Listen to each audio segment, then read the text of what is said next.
On y va. 11h03, nous allons parler de la malbouffe. Et je pose la question, sommes-nous en train de perdre la bataille contre la malbouffe? Je vais poser cette question à mes invités. Le docteur Jean-Michel Cohen, qui est nutritionniste. Jean-Michel Cohen, bonjour. Bonjour Jean-Jacques. Laurent Terrasson, qui est spécialiste de la restauration collective, directeur de la publication du magazine L'Autre Cuisine, bonjour. Bonjour. Et nous aurons en ligne Christophe Brusset, qui est ingénieur en agroalimentaire, auteur de La malbouffe contre-attaque aux éditions Flammarion. Il est avec nous. Bonjour. Bonjour Monsieur Bourdin, bonjour à vos invités. Bien, allez. Je pose la question, sommes-nous en train de perdre la bataille contre la malbouffe? Je vais faire simplement un tour de table. Jean-Michel Cohen. Curieusement, les circonstances économiques actuelles font qu'on n'est peut-être pas en train de la perdre. Ah bon? Parce que la malbouffe, c'est la plupart du temps une nourriture transformée. La nourriture transformée va valoir plus cher. Entre les coûts électriques à la fabrication, le transport des marchandises, l'assemblage des marchandises, la hausse des salaires, etc. Donc la nourriture transformée va devenir de plus en plus chère et peut-être que les Français vont redécouvrir les joies et le plaisir de cuisiner des produits simples. Donc j'espère justement qu'on est en route vers une modification. Vous êtes aussi optimiste que Jean-Michel Cohen, Laurent Terrasson? C'est très appréciable d'écouter ce propos. Ouais, je pense qu'il faut être très très vigilant. Là, j'ai vu les derniers chiffres de la FAO. On a en fait les enfants de moins de 5 ans, 38 millions, pratiquement 40 millions d'enfants qui sont quand même en excès pondéral. La malbouffe, un décès sur 5 dans le monde. 11 millions de morts par an. La malbouffe dans le monde, hein, je ne parle pas, évidemment. 11 millions de morts par an, 10 millions de décès découlent d'une maladie cardiaque à cause de la malbouffe, 913 000 cancers, 339 000 pour cause de diabète. Oui, mais il faut souligner que justement cette malbouffe, par exemple, moi j'avais visité le Mexique, elle atteint notamment des populations qui sont friandes de nouveautés alimentaires, ça veut dire de choses qu'ils ne connaissaient pas auparavant, et que les géants de l'industrie agroalimentaire qui font cette nourriture utilisent des procédés à la limite du convenable. Ça veut dire, par exemple, on paye un stade de football à un village, en échange de quoi on installe partout des machines à soda. Et les gosses découvrent les machines à soda avec joie, puisqu'on a une attirance innée pour le sucré. Ils font du sport et ensuite ils vont avaler les sodas. Alors, si vous voulez, c'est du marketing, le marketing le plus pourri du monde. C'est-à-dire, je vous propose un stade de foot, faites du sport et buvez mon produit. Et donc, mais ça va pas, ça. Non, mais ça, on est bien d'accord. Christophe Brusset, je vous pose la même question. Sommes-nous en train de perdre la bataille contre la malbouffe? Non, pas du tout. Moi, je pense au contraire qu'on est en train de la gagner. Et c'est justement les raisons pour lesquelles on a aujourd'hui une telle agressivité de la part des principaux fabricants de la malbouffe. Donc je suis très optimiste, d'une part parce que je le constate dans mon métier, je suis toujours acheteur en agroalimentaire, donc je visite des usines, je vois ce qui se fait, je sais ce que nous fabriquons et ce qui se fabrique dans le milieu.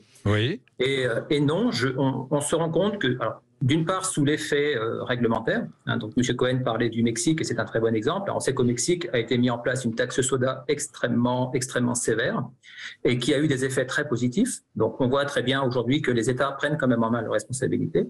Et puis, sous la pression des consommateurs, des applications comme Yuka, par exemple, on en parlera plus tard, les industriels sont contraints et forcés de revoir leurs coûts.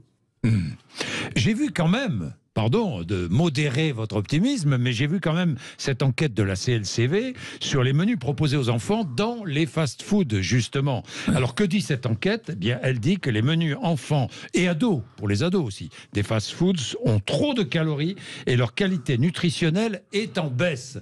Mais ça, c'est pas quand même très optimiste, non? Non. Alors ça, il y a encore une partition à faire. Il y a d'un côté ce que vous allez acheter dans l'agroalimentaire, et il y a d'autre côté le secteur qui est en train de se développer très fort, c'est-à-dire la nourriture de rue, avec la découverte qui s'est faite pendant le Covid de la possibilité de se faire livrer. Donc les gens se font livrer. Quand vous regardez les produits de ces fast-foods, individuellement, vous pourriez choisir de quoi manger. Mais en fait, la proposition alimentaire, elle est souvent complète. Par exemple, vous pouvez manger un sandwich, un burger.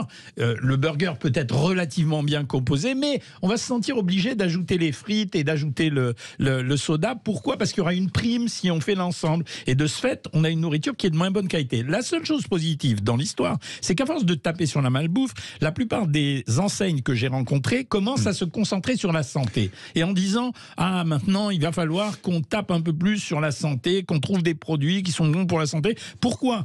Pas parce que s'ils s'intéressent à notre santé, simplement parce qu'ils sentent que le vent est porteur de ce côté-là. Et c'est peut-être en ça que Christophe a raison. Alors, je vais vous donner des chiffres. McDo, qui est le numéro 1 du fast-food en France. 1440 restaurants en France ouverts. Plus gros chiffre d'affaires du secteur, 4 milliards 800 millions d'euros, en hausse de 4,8%. Le groupe Bertrand, c'est Burger King, Au Bureau, Quick, Hippopotamus, etc. Ensuite, en 3, il y a Agap, c'est Flunch, 3 brasseurs au sushi. Ensuite, il y a Areas, ça c'est sur les autoroutes. Puis vous avez le groupe KFC Pizza Hut, le groupe Brioche Dorée, Del Arte, Tabla Pizza. On voit une multiplication, et puis Buffalo Grill, et puis Paul, et puis La Durée, et puis... Enfin bon, c'est une multiplication des enseignes de fast-food où l'on ne propose pas toujours, pardonnez-moi, des menus très équilibrés. Enfin, c'est normal, nos comportements alimentaires ont changé. Auparavant, quand vous faisiez le bilan, par exemple dans les années 50, vous aviez une variété de produits frais à acheter, et on assemblait à la maison ces produits, et le premier produit qui est arrivé en produit transformé, ça a été la fameuse petite crêpe, je ne sais plus de quelle marque, et donc les gens découvraient avec bonheur cette crêpe. Aujourd'hui, c'est plus ça. Les gens, ils ont plus avantage à rentrer chez eux tard et à aller commander chez l'une ou l'autre de ces enseignes que vous avez dites, sans savoir eux-mêmes de quoi est composé le produit. Donc, si vous voulez, c'est le comportement alimentaire des Français qui est en train de changer. C'est-à-dire qu'on ne cuisine plus. Oui. On cuisine plus, bien sûr. On cuisine moins. On mange que 2 repas par jour, qu'un repas par jour. C'est Serge Papin, l'ancien patron de Super U, qui disait, du groupe Super U, qui disait ça coûte moins cher de cuisiner une côte de porc avec des pommes de terre que d'acheter un plat transformé. Oui, enfin, encore faut-il prendre le temps de cuisiner sa côte de porc avec ses pommes de terre. Hein. Oui, mais c'est le comportement alimentaire des gens qui a changé. Oui. Et j'observe une inversion des jeunes populations. Il y a beaucoup de jeunes étudiants qui commencent à dire finalement c'est plus pratique d'aller faire cuire 3 œufs, parce qu'il y a des nourritures qui sont simples. Hein. Faire cuire 3 œufs, une assiette de riz et enlever d'un paquet surgelé quelques haricots verts, c'est possible à faire aussi. Donc nous allons faire la différence entre ce que nous achetons dans les grandes surfaces ou ailleurs, ou au marché, et ce que nous consommons dans un fast-food. J'oublie les restaurants traditionnels. Ce que nous consommons dans un fast-food. Pourquoi est-ce que j'insiste sur cette restauration rapide ? Parce que les ados, en particulier, sont les gros consommateurs de cette restauration rapide. De plus en plus. Une petite intervention, Jean-Jacques. Oui. Vous savez combien de calories apporte un kebab ? Un kebab, ça apporte en moyenne, quand vous prenez un kebab complet, j'ai fait les calculs, c'est mon métier, il amène en moyenne entre 1200 et 1300 calories pour un kebab. Hein, ça veut dire, ça les nourrit. Ils sont contents parce qu'ils sont dans un espace de restauration et ils payent ça 4,50 €. Qui peut les battre ? Qui peut les battre ? Alors, qui vous regardez la nature du produit ? La sauce, elle est faite 1200, 1300, c'est trop. Non, c'est trop, mais pour quand on est ado, qui est en croissance, non, un ado de 18 ans qui est encore un peu en croissance, il est à 3500 calories par jour, mais il s'est nourri pour pas cher dans une ambiance de restauration. Et c'est là-dessus qu'ils capitalisent les enseignes. Et donc, le gamin, il a mangé beaucoup, il s'est pas intéressé à la nature des graisses qu'il a consommées, au pain qui est de petite qualité, à la viande qui est souvent faite avec du minerai. Donc c'est un comportement. Alors messieurs, je vais vous soumettre, parce que je suis allé voir les menus pour les ados, proposés aux ados 11-18 ans. McDo Best Of. Alors il y a un menu léger, Chicken McNuggets, 6, un peu de ketchup, une petite salade, de l'eau. Bon, ça va ça. Hein, menu léger. Menu gourmand, Big Tasty, sauce crémie de luxe, moyenne frite et Coca-Cola. Là, ça fait beaucoup, non ? Bah oui, bien sûr. Parce que là, vous vous rendez compte, un Big Tasty, une sauce, des frites et du coca. 40 centilitres de coca. Et en plus, on ne mâche pas, on avale. Oui, on ne mâche pas, on avale. Mais ça, c'est l'alliance. Quand vous faites une alliance d'un produit gras et sucré, ce qui a fait les bonheurs de l'industrie, Christophe, il le racontera, c'est qu'il y avait une escalade. Ça veut dire, je faisais un produit gras, donc il amplifiait le goût de l'aliment. Je rajoutais un peu de sucre, j'en avais encore plus envie parce que j'avais une addiction au sucre. Et le concurrent d'après, il disait, moi, je vais rajouter un peu plus de sucre. Et l'autre, il disait, moi, du coup, je mets un peu plus de graisse, etc. Il y a eu une course à l'échelle. Mais je suis pas négative, parce que je pense quand même que les jeunes populations à l'heure actuelle sont beaucoup plus inquiètes de la qualité de la nourriture qu'auparavant. Ils se trompent beaucoup encore. Vous pensez que les ados pensent à ça quand, entre deux cours, ils vont à la première enseigne acheter leur repas de midi ? Franchement. Ah non, mais ils commencent à y penser. Ouais. Donc peut-être que ça sera une évolution favorable quand ils seront jeunes adultes. Je vous trouve très optimiste. Oui, et vous revenez souvent sur cette saveur sucrée qui est finalement une saveur assez primaire, qui ne nous invite pas à aller découvrir les épices, avoir une espèce de culture et d'évolution alimentaire. Et ça dépend aussi de votre famille. Si vous avez été dans une famille, or les parents sont responsables de l'alimentation des enfants, les enfants apprennent à manger de ce qu'ils voient dans l'assiette de leurs parents. Ça dépend de votre famille. S'il n'y a pas de culture alimentaire dans la famille, les enfants ils vont directement à la facilité. Si vous avez une culture alimentaire, on voit des jeunes gens se développer une espèce d'attitude gourmande gourmet, mais il y a une éducation à faire chez les familles. Christophe Brousset, est-ce que ces enseignes, après je parlerai d'autre chose, hein, la cuisine à la maison, les achats dans les hypermarchés, la conjoncture économique qui effectivement bouleverse un peu les comportements des uns et des autres, mais Christophe Brousset, est-ce qu'aujourd'hui les enseignes que vous étudiez, que vous regardez, ces grandes enseignes, encouragent à la malbouffe ou pas? Ou est-ce qu'elles font des efforts pour réduire cette malbouffe? Alors, ces grandes enseignes que je connais très bien, puisque je souriais en vous écoutant, puisque les noms que vous avez cités, c'était exactement les clients des entreprises pour lesquelles j'ai travaillé. Je les connaissais très bien et j'étais en relation directe avec leurs services R&D, leurs acheteurs, etc. Et nous avons même inventé pour ces clients-là certaines sauces, y compris des sauces très connues, y compris pour le leader du marché. Oui. Et on leur fournissait donc toutes les sauces. Et dans une autre entreprise pour laquelle j'ai travaillé, on leur fournissait les fruits et légumes, et notamment les portions de fruits à croquer dont on parlait dans le cadre du CLCV. Alors, plusieurs choses. C'est que pour ces clients-là, on travaillait énormément sur le Bliss Point, c'est-à-dire sur l'optimum de satisfaction. C'est-à-dire que dans nos laboratoires d'analyse sensorielle, on essayait de trouver le point, la recette pour laquelle le client était le plus satisfait sensoriellement. Oui. Et c'était en général le plaisir en quelque sorte. L'optimum du plaisir. Voilà. Le Parker du vin. Voilà, dans ce qu'on appelle le Bliss Point entre nous, je pense que c'est un terme anglais qui va venir, je ne sais pas, de littérature, je ne connais pas exactement l'origine, mais on essayait de définir pour nos recettes, pour nos sauces notamment, quel était le point optimum de satisfaction, et on s'est rendu compte assez rapidement qu'en fait c'était pour les produits les plus gras, les plus salés, les plus sucrés. Oui. Ben oui. Donc, nos clients à qui on proposait ces produits, avec les comptes rendus de dégustation, en règle générale, n'avaient en réalité assez peu d'état d'âme à les choisir, à les proposer à leurs clients. Ceci dit, on a eu aussi des demandes de clients, comme ceux que vous avez cités, pour, par exemple, travailler sur le sel, réduire le sel, etc., à des époques où ces sujets-là étaient un peu dans l'actualité. Par exemple, on a remplacé le chlorure de sodium par, de mémoire, du chlorure de potassium. Donc, on a eu quand même des demandes de ces clients-là pour améliorer leurs produits. Mais assez rapidement, on en revenait au marché, à la concurrence et aux produits qui se vendaient le mieux. Et malheureusement, les produits qui se vendent le mieux, qui se vendent le plus facilement, surtout auprès des jeunes, ce sont les produits plaisir. Exactement. Et voilà, ça veut dire qu'aujourd'hui, on n'améliore pas les choses. Personne n'améliore les choses. C'est une industrie. Ça veut dire c'est une industrie et les Français ils ont tendance à croire que les industries, que ce soit la pharmacie ou l'alimentation, sont des industries philanthropes. Non, ce sont des industries qui cherchent du profit, de l'argent et donc de la consommation. Moi je pense qu'il y a une volonté politique. Vous ne les mettez pas en cause, vous mettez en cause le consommateur. Je mets en cause les deux mais le problème c'est que le gars qui est vertueux dans une entreprise, et j'en ai connu une, je ne vais pas citer le nom. On peut citer les noms ici. Je connais chez Danone par exemple, à un moment donné tout le staff, au Comex, tout le monde était avide de faire de la santé et de la nutrition. Et au bout d'un moment, quand ils ont fait des produits nutritionnellement intéressants, ils ne sont pas vendus. Et là, le gars des finances est venu dire « Vous êtes gentil, la nutrition, ça nous intéresse, mais quand même, on est obligé d'écouler notre marchandise et nos stocks de lait. » Donc, ils sont revenus en arrière en disant « On va faire des produits que les gens achètent. » Je ne dis même pas qu'ils sont bons, que les gens achètent. Bien. Voilà ce qui se passe. Bien. Alors, il est déjà 11h17. Je vais vous donner la parole, Christophe Brousset, et à Laurent Terrasson aussi, parce que je voudrais savoir un peu comment on se comporte dans la restauration collective. Il est 11h17, mais je vous demande d'intervenir si vous le souhaitez. Ce n'est pas compliqué, vous allez réagir. Comment faites-vous avec vos enfants, avec vos ados? Est-ce que vous contrôlez leur alimentation? Est-ce que vous les prévenez?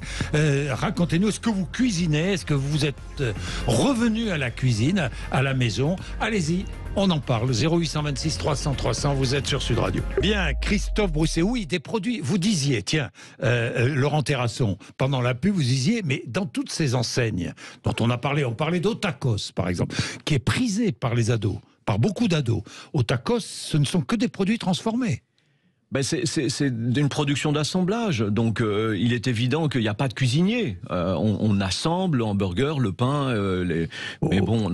Tacos, c'est pas du hamburger, mais c'est pareil. Hein. Oui, désolé. Pareil. Bon. Non, c'est pire. Non, c'est pire. Oui, c'est pire. Christophe Brousset, parce que ce qui importe, c'est la manière dont le préado de 11, 12, 13 ans mange, parce que c'est là où c'est important, c'est le moment de l'identité, vous le disiez tout à l'heure, hein, Christophe Brousset. Mais c'est important aussi pour l'industriel, c'est à ce moment-là qu'on conditionne nos clients pour la vie entière, c'est-à-dire que pour l'industriel, les enfants, les jeunes enfants, les adolescents sont des futurs clients à vie extrêmement importants, et il est important de leur fournir des produits entre guillemets adaptés, c'est-à-dire très gras, très salés, très sucrés, très jeunes. Oui, des produits adaptés, c'est-à-dire des produits qui vont les pousser à une forme d'addiction. Exactement, et c'est-à-dire qu'un enfant qui sera habitué à consommer des sodas et puis des frites assez régulièrement, trouvera que plus tard, boire un verre d'eau, c'est fade, ça n'a pas de goût, ça n'a pas d'intérêt. Donc évidemment. Pour un fabricant de soda, c'est excellent, et pour un responsable de fast-food, c'est aussi quelque chose d'important. Alors pourquoi est-ce que vous avez intitulé votre livre « La malbouffe contre-attaque » chez Flammarion, je rappelle. Pourquoi, Christophe ? Voilà, effectivement. Alors, c'est mon livre qui est sorti il y a quelques jours. Et en fait, c'est un livre qui fait écho à mon tout premier qui est sorti en 2015, donc ça fait pas mal d'années, et qui avait eu un énorme retentissement, surtout dans le monde de l'agroalimentaire. Oui. Et quand j'avais sorti mon premier livre, c'était dans l'optique de travailler avec les industriels et de travailler avec les représentants de l'industrie pour améliorer les choses. Et à l'époque, j'ai eu une fin de non-recevoir et énormément d'agressivité, et je ne l'ai pas compris. Puisque ma démarche n'était pas du tout revendicative, c'était vraiment une proposition de collaboration. Et j'ai mis quelques années à comprendre qu'en fait, les principaux fabricants de malbouffe étaient allés tellement loin dans la malbouffe que pour eux, c'était très difficile, voire quasi impossible de faire marche arrière. Et ça expliquait pourquoi j'avais autant d'agressivité, des menaces, des courriers d'avocats, etc. Bon. Et aujourd'hui, Christophe Brousset, donc la malbouffe contre-attaque, oui. Vous voulez dire quoi ? Quand vous choisissez ce titre et dans votre livre, vous voulez dire quoi ? Quel est votre message ? Que par exemple, quand je me reçois un courrier d'avocat tout récemment, parce que j'ai osé critiquer un produit, simplement dire que ce produit était d'une qualité douteuse, donc simplement une suspicion sur un produit qui était en plus flouté et non nommé. Voilà, qu'on reçoit des courriers d'avocats simplement pour avoir osé émettre un doute sur un produit qui n'était pas identifiable, c'est que ça va loin. Ça veut dire que la malbouffe ne veut pas qu'on mette en doute ces pratiques, ça veut dire que nous sommes en train de perdre la guerre. Pardon, non ? Non, ça veut dire que la malbouffe sait qu'elle a un pistolet sur la tempe, que les États commencent à se rendre compte du coût exorbitant des maladies chroniques liées à la malbouffe, qu'un décès sur 5 aujourd'hui dans le monde, première cause de mortalité au monde, c'est la malbouffe. Les États s'en rendent compte. On a vu que le Mexique, par exemple, ou même Singapour, ou même Philadelphie, enfin, énormément d'autorités, aujourd'hui, mettent en place des taxes soda et préparent des interdictions. Interdiction de la publicité pour les enfants, interdiction des jouets cadeaux dans les menus pour les fast-food, par exemple, interdiction des jouets dans les œufs surprises, etc. Donc, ce que craint aujourd'hui les industriels de la malbouffe, c'est de perdre cette guerre. Donc, pour eux, et ils savent qu'ils vont la perdre, mais pour eux, l'objet aujourd'hui, c'est de retarder cette échéance le plus longtemps possible. Et pour ça, ils font des courriers d'avocats, ils font des menaces, ils font des procédures. J'ai des amis qui ont été condamnés récemment. J'ai une amie, l'ancienne directrice sécurité monde de Nestlé, qui sort de 10 ans de procédure. Donc, vous avez aujourd'hui une vraie chasse aux lanceurs d'alerte et une vraie chasse à ceux qui empêchent de vendre en gros. Voilà, dès que l'on parle de malbouffe, dès que l'on nomme, qu'on désigne, on est au tribunal. Oui, ça, j'ai connu ça. Vous avez connu ça, vous aussi. Oui, j'ai connu ça quand j'ai sorti plusieurs guides, 2006, 2008, 2010. Et à l'époque, on a été menacé. Mais on avait tellement vrai, je me souviens d'ailleurs d'avoir critiqué le Nutella en disant que c'était aussi gras que le foie gras. Moi aussi, je critiquais le Nutella. Je disais que c'était aussi gras que le foie gras. Et en fait, ils n'ont pas vraiment pu m'attaquer parce que c'était vrai. Factuellement, c'était vrai. Donc, mais ça n'empêchait pas de faire pression sur moi. Ça marche toujours autant, le Nutella, ou un peu moins ? Ça marche très très bien. Et c'est vendu avec grand plaisir par beaucoup de cuisiniers qui vous expliquent avec des accents du Sud-Ouest que quand on trempe, quand on le met sur un tartine, mais ils sont très forts. Le consommateur a choisi. Mais moi, je spécule. Oui, on choisit. Mais je spécule sur l'innovation alimentaire. Je suis interpellé par le succès de certaines chaînes de restaurants. Je pense à tous ceux qui font des Pokéballs. La marque Pokawa, par exemple, qui se développe. Personne ne sait qu'ils ont 120 magasins aujourd'hui. Vous avez raison. Et ce sont des produits vraiment intéressants. Mélange de riz noir, de légumes, de saumon mariné. Ils travaillent un peu sur le goût. Le saumon... Non, mais ils travaillent sur le goût. C'est un saumon industriel. Mais ils essayent. Et je pense que c'est par l'innovation alimentaire qu'on peut arriver à battre ces fast-foods dont la nourriture. C'est vrai qu'il y a un développement de ces Pokéballs. On va en parler. Je voudrais qu'on parle de la restauration collective. Et je voudrais, avant, parce qu'il y a de la pub, je regarde un peu, j'essaie de gérer un peu tout ça. J'ai Marie qui est là. Les auditeurs ici, vous savez, sont prioritaires. Marie est à Salon de Provence. Bonjour Marie. Bonjour Sud Radio. Merci Marie, 0826 300 300. Alors, vous dites, ça coûte moins cher d'acheter chez un producteur qu'en grande surface aujourd'hui. Absolument, j'en ai fait donc l'expérience pour des raisons de santé, donc il a fallu que je me prive de sucre. Oui. Et pour ma santé, il a fallu repasser sur une alimentation bien beaucoup plus saine, avec beaucoup plus de légumes et tout ça. Oui. Et à ma grande surprise, au niveau des prix chez les producteurs, eh bien, c'est beaucoup moins cher. Oui. On se retrouve avec des prix exorbitants en magasin en ce moment avec l'inflation. Et de revenir aux producteurs, pour moi, c'est aussi lutter contre la malbouffe et revenir à quelque chose de sain, de raisonnable. Et ma santé s'en trouve mieux, puisque j'ai perdu les 12 kilos que j'avais accumulés en mangeant mal. Donc ma santé s'améliore. Et revenir aux producteurs... En mangeant bien, Marie, vous avez perdu 12 kilos. J'ai perdu 12 kilos et en étant dans un état de santé qui était déplorable. Donc je reviens à un état de santé sain. Mon portefeuille ne subit pas l'inflation puisque, comme je vous le dis, on ne subit pas les marges. Oui. J'invite tous les auditeurs à se rapprocher de leurs producteurs locaux. Voilà, pour moi, c'est l'unique clé pour faire un pied de nez aussi bien aux industries agroalimentaires qu'aux fast-food qui, à mon sens, vont bientôt s'écrouler. Il y a un mouvement d'éveil de gens qui retournent aux producteurs. Ah, vous pensez qu'il y a un mouvement d'éveil? C'est vrai donc une inquiétude chez les grands de la restauration rapide aujourd'hui. Merci Marie pour votre témoignage. Merci vraiment. On va parler de tout cela. Encore une fois, je voudrais insister sur la restauration collective parce que vous avez un rôle essentiel, la restauration collective, à jouer. Laurent Terrasson, on va voir si ça s'améliore ou pas. Pas toujours. Toujours, mais il y a des bons exemples. Il y a de bons exemples? Oui. Bon, d'accord. Allez, il est 11h28, à tout de suite. Bien, sommes-nous en train de perdre la bataille contre la malbouffe? C'est la question que je vous pose. Alors, allez-y, intervenez, participez à cette émission, 0826 300 300. La restauration collective, Laurent Terrasson, est-ce que dans la restauration collective, on fait très attention à la malbouffe? Oui ou non? Parce qu'on fait très attention au coût. Ça, c'est sûr. Oui, effectivement, à la gestion de la restauration collective, mais je pense qu'il y a une réelle prise de conscience, et il faut savoir que la restauration collective, la France en fait est unique au monde par rapport à ce service social de restauration collective. C'est-à-dire qu'on apporte des repas aux enfants, aux malades, aux personnes âgées, aux employés dans les entreprises. Donc, et ce service, il est subventionné. On parle effectivement des repas à 1 euro aux étudiants, par exemple. 2 euros. Donc, c'est vraiment un service incroyable que l'on ne doit pas perdre et qui doit aller encore plus loin. Mais alors, 3 milliards de repas. 3 milliards de repas. Mais est-ce qu'on est plus attentif ou pas à la qualité de ce qu'on sert?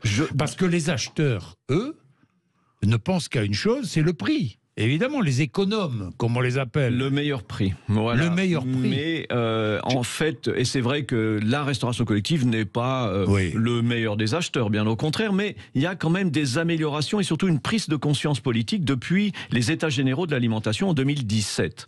Et il y a maintenant la loi Egalim, la loi AGEC, et en fait, la restauration collective s'engage à avoir 50% de produits de qualité, dont 20% de bio dans l'assiette. Enfin, dans les hôpitaux, ça ne s'est pas vraiment amélioré, par exemple. Alors, les 20% de la bio, nourriture. Permettez-moi de vous dire que, de mon point de vue, c'est du marketing dans l'air du temps.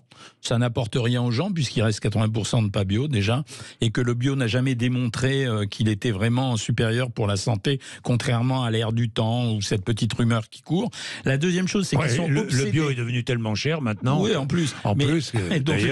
D'ailleurs, dans les rayons de supermarché, on en voit de moins en moins. Bah oui, c'est trop cher. La deuxième chose, c'est qu'ils sont obsédés par les valeurs nutritionnelles. Ça veut dire que vous avez une diététicienne qui fait les comptes de glucides, de lipides, de protéines de façon très studieuse. Et après, derrière, va intervenir le prix. Et en quatrième position, on va mettre le goût.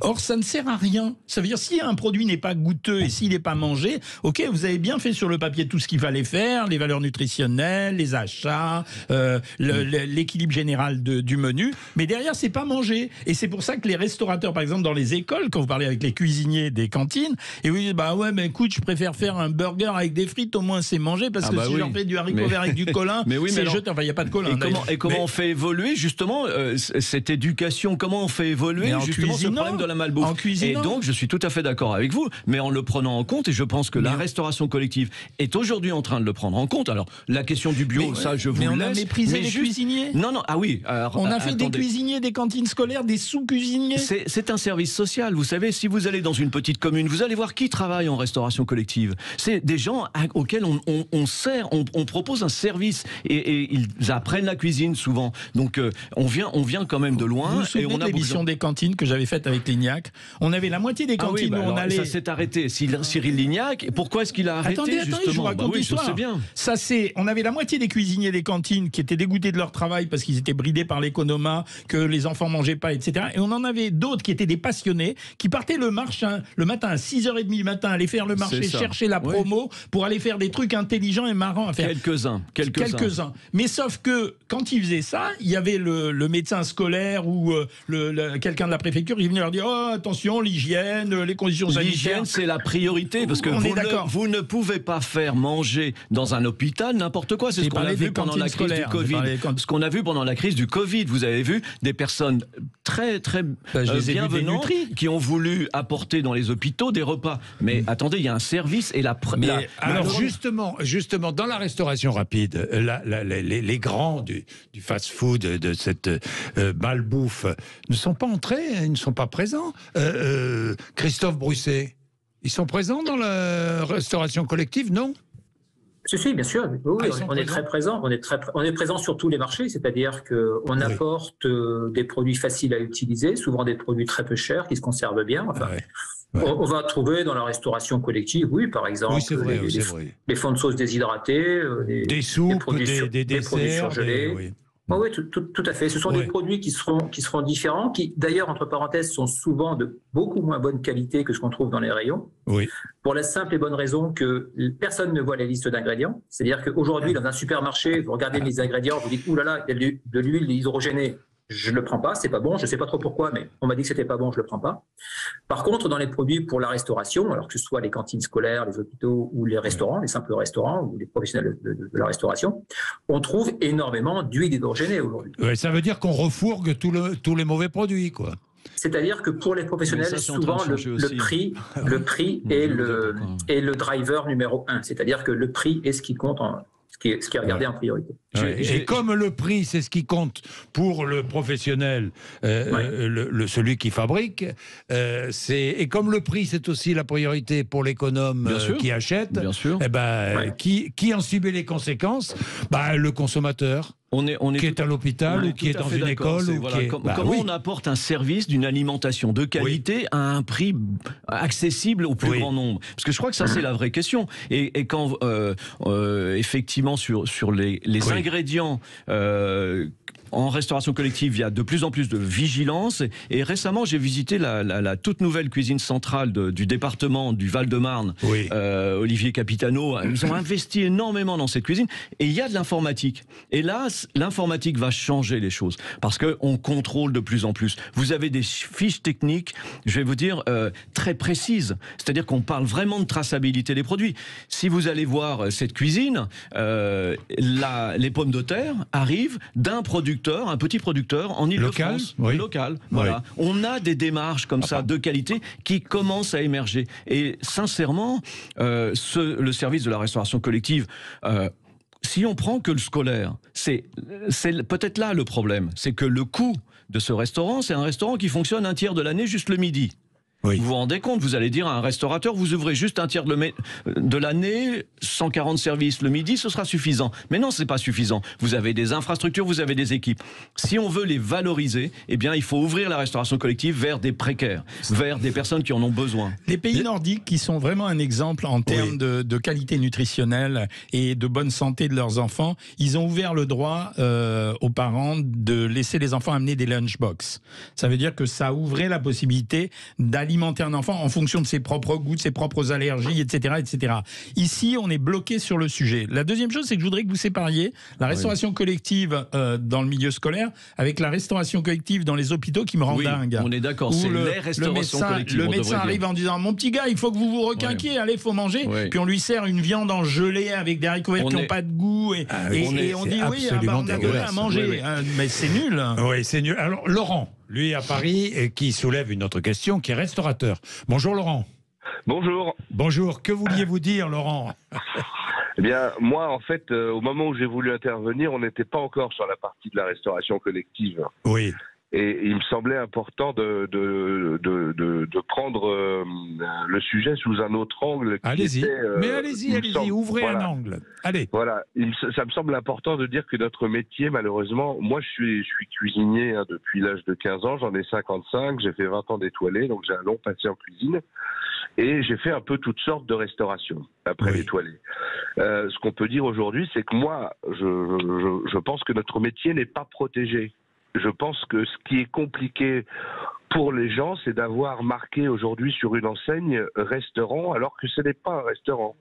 Oui. Je me souviens, moi, petit garçon, lorsqu'on allait au restaurant, quand je tenais mon grand-père par la main et qu'on rentrait dans un endroit où il y avait marqué restaurant, quel que soit l'établissement, quel que soit le type d'établissement, on se régalait, les gens étaient contents de vous voir, il se passait vraiment un vrai moment de communion, les produits étaient toujours bons, etc., etc.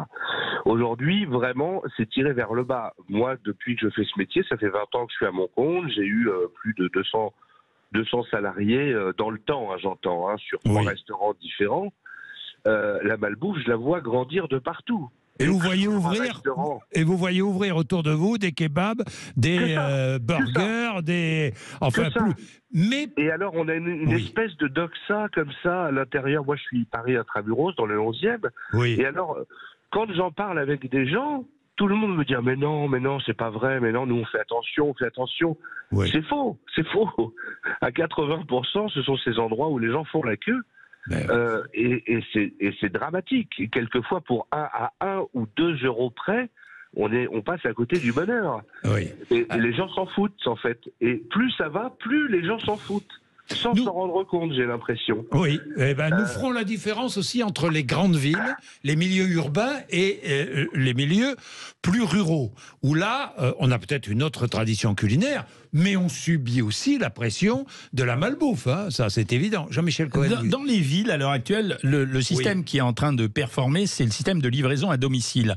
Mais quand vous ouvrez les sites internet de ces sites de livraison à domicile, vous vous rendez compte que la proposition, elle n'est pas très variée. Vous avez burger, pizza, sushi, vietnamien et kebab. C'est-à-dire qu'en fait, vous évoluez dans un milieu qui est de la fast-food en livraison à domicile. C'est pour ça que tout à l'heure, j'ai flatté ces gens qui préparent des salades composées ou qui préparent des bols, etc. Les pokéballs. Mais ça, c'est la tendance actuelle. Donc en fait, vous n'avez pas le choix. Vous tombez immédiatement dans la malbouffe. Et quand vous voulez aller au restaurant, vous êtes freiné, effectivement, parce que les gens ont le sentiment que c'est pompeux, que c'est plus dans l'air du temps. Et en fait, c'est ça qu'il faut restaurer. Où est le plaisir de manger? On parle jamais du plaisir. L'offre alimentaire est limitée pour les personnes qui n'ont pas les moyens d'aller dans les restaurants gastronomiques. C'est ce que vous êtes en train de dire, quelque part, puisque finalement... on n'a pas... gastronomique ou pas gastronomique. Pas gastronomique, un restaurant avec un chef qui fait bien son boulot. C'est quand même il n'y a pas que des restaurants chers. Quand vous avez dans les bistrots du coin où vous demandez une entrecôte avec quelques légumes, ça marche. Quand je commande de temps en temps certains plats, parce que ça m'arrive aussi, la dernière fois, j'ai voulu commander pour mes petits-fils toujours un burger d'une marque assez célèbre. C'était à peu près 22-23 € le burger, parce qu'ils sont bons, c'est-à-dire qu'ils vous placent en même temps un peu de sauce en plus, un peu d'oignon en plus, un peu de machin en plus. Alors justement, Christophe Brousset, est-ce que les prix augmentent d'ailleurs dans ces magasins, dans ces fast-food? Écoutez, de toute façon, aujourd'hui, si on prend la situation actuelle, avec l'inflation, oui, tout augmente, puisque le coût de l'énergie augmente, donc ça se répercute sur tout, en fait, c'est-à-dire sur le transport, sur les coûts de production, sur le coût de transformation, de distribution, etc. Donc, les emballages les emballages. Aujourd'hui, dans le meilleur des cas, j'ai des prix qui restent stables dans ce que j'achète, mais j'allais dire quasiment tout augmente. Je recevais encore ce matin des emails de fournisseurs qui m'annonçaient des hausses de prix très conséquentes. Puisque donc l'énergie augmente, les matières, et en ce moment, on est en pleine discussion d'augmentation de salaire pour l'année prochaine. Donc il y a une vraie inflation. Ça pousse, et j'ai déjà des amis qui m'en parlent dans leurs entreprises où ils travaillent, ça pousse à aller plus loin dans ce qu'on appelle la shitflation, c'est-à-dire à dégrader davantage la qualité des produits de manière à rester à des prix qui soient le plus inchangés possible. C'est donc, là encore, c'est un des aspects de la progression de la malbouffe. Pardon, mais l'inflation est une bonne chose aussi parce que ça pousse certaines personnes à cuisiner, à acheter tout prêt et à cuisiner à la maison, mais parce que ça rend les produits transformés sont de plus en plus chers, d'accord, mais ça pousse aussi les industriels de la malbouffe à offrir des produits dégradés. Moi, je pense que c'est pour ça qu'il faut proposer un service de restauration sociale ouvert au plus grand nombre et un service associatif. Et effectivement, je pense que beaucoup de choses reposent sur les achats alimentaires en amont. Et quand même, cette loi Egalim, elle a le mérite d'exister. Et en plus, vous savez, c'est quand même le premier secteur qui, avec la restauration rapide aujourd'hui, on arrête le plastique. Enfin, il y a des engagements. Pour la première fois, il y a des engagements autour de la qualité alimentaire. Bien, il est 11h46. Nous allons prendre Jean-Marc, qui est à Nîmes, qui a une petite fille de 4 ans et qui dit « Je vais tout faire pour la tenir loin des fast-foods ». Jean-Marc avec nous dans un instant. Oui, on parle de la malbouffe qui... pourrait gagner du terrain. Est-ce que nous résistons? Est-ce que nous sommes en train de perdre la bataille de la malbouffe? Jean-Marc est à Nîmes. Jean-Marc, bonjour. Bonjour. Merci. Vous avez une petite fille de 4 ans, Jean-Marc. C'est ça, tout à fait. Et vous l'initiez à la qualité du produit, de ce qu'elle mange? Alors, l'initiation, il n'y a pas une explication à ces âges-là. Bon, après, je reviens, j'ai pas dit que... Ça commence, à 4 ans, ça commence. Non, mais ce que je veux dire, c'est que depuis qu'elle est née, on fait la cuisine nous-mêmes, donc on faisait des purées de légumes nous-mêmes, des purées de légumes, on faisait des légumes à la vapeur, après on faisait en purée, on les mettait dans des pots en verre, qu'on mettait au congélateur et qu'on lui servait en temps voulu depuis qu'elle est née, quoi, quand il y avait la tradition. Hein. Bravo. Ouais, alors après, je nuance aussi le truc, c'est que de temps en temps, il y avait quelques produits faits par des industriels. Alors, choisis avec soin, parce qu'il faut vraiment... le problème, c'est qu'il faut vraiment prendre le temps de lire beaucoup les étiquettes, savoir ce que l'on lit aussi, parce que si on ne sait pas, on est perdu. Mais il y a quelques industriels qui font des produits bons. Je dis pas acceptables, je dis bons, parce qu'acceptables, tous ils sont acceptables. Il y a des applis, Jean-Marc. Ouais, mais après, il y a l'appli, mais moi j'ai utilisé le livre de, comment ça s'appelle, le guide, le bon choix au supermarché pour vos enfants et puis pour adultes, voilà, et ça suffit déjà à faire le tri. Plus c'est l'explication qui va avec au niveau des ingrédients qui sont bons et pas bons. Et puis après, pour revenir à ce que vous disiez, la tenir éloignée des fast-foods, non, je pourrais pas. Je pourrais pas parce que... non, vous pourrez pas. C'est socialement... Quand elle aura 14-15 ans, qu'elle sera avec ses copines, entre deux cours, elle ira où? Elle ira au fast-food, Jean-Marc. Alors après, du moins, bien expliquer la chose, éduquer. Et après... Parce qu'il y en a qui font des bons burgers à 16-17 euros. Bon, c'est plus le même budget aussi. Avec un steak haché du boucher ou des choses comme ça. Enfin des steaks hachés français. Et pareil qu'il n'y en a plus. C'est vrai, il ne va plus y en avoir. Laurent Terrasson, je pense qu'on a des problèmes d'approvisionnement. Pour les steaks hachés de production française, il n'y en a plus, quoi. Mais après, le petit restaurateur indépendant qui fait ses burgers, lui, il va au boucher du coin. Vous savez combien Vous savez combien pèse un steak haché dans un fast-food, un burger? Il pèse 35 grammes. C'est-à-dire l'équivalent de 7 grammes 5, 8 grammes de protéines, ce qui n'est pas beaucoup. Et souvent, pour qu'il soit moelleux, parce qu'il ne va pas être fait minute et qu'il va être conservé, il faut que la viande dépasse les 20% de matière grasse pour qu'elle garde du moelleux. Donc, ce n'est pas ce qu'on peut dire de qualitatif sur un steak haché, vraiment. Christophe Brusset, vous confirmez?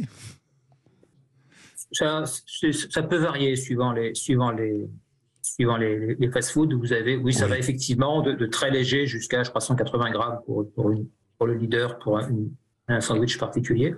Mais moi, ce qui me fait écho, enfin, ce que j'entends, ce qui revient très souvent, c'est la question du pouvoir d'achat et du prix. Et oui. Et j'aimerais quand même nuancer en disant quand même qu'aujourd'hui, on n'a jamais dépensé aussi peu pour son alimentation. Et il faut quand même considérer que c'est une dépense, c'est vrai, mais c'est aussi un investissement santé pour l'avenir. Oui. C'est-à-dire que ceux qui en ont les moyens, du moins, devraient pouvoir faire l'effort de dépenser un peu plus pour une alimentation de qualité. Oui, et juste pour finir, une petite remarque, puisque j'y pense également, c'est que les industriels ne font pas tous de la malbouffe, heureusement. On peut trouver des produits fabriqués par un industriel, c'est-à-dire en grosse quantité, avec une composition tout à fait acceptable et des produits qui sont de bonne qualité. Bien, donc il faut que le consommateur soit lucide et regarde, tout simplement, s'informe. Merci Christophe Brusset. Je rappelle, La Malbouffe contre-attaque aux éditions Flammarion. Merci, il est 11h53, nous terminons ensemble, messieurs. Les EHPAD.